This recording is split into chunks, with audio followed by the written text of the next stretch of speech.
In Learning Objective 4.5, we are going to work on creating and interpreting a scatter plot.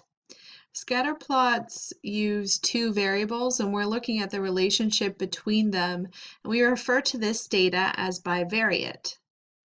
So the name of the graphical technique that we use is called a scatter diagram.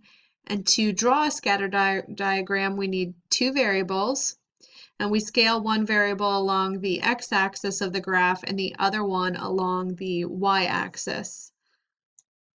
We can use Excel to help us with scatter diagrams. You can also create them by hand. It doesn't matter which one you use. For larger pieces of data, it is easier to use Excel or some type of program like that to create the scatter diagram. I wanted to show you these three examples.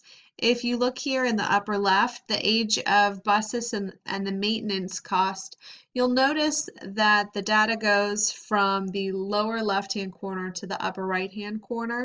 And we call that directly or positively related. Then if you look down here at this bottom middle, it says the auction price versus odometer. The data goes from the upper left-hand corner to the lower right-hand corner. We call that inversely or negatively related.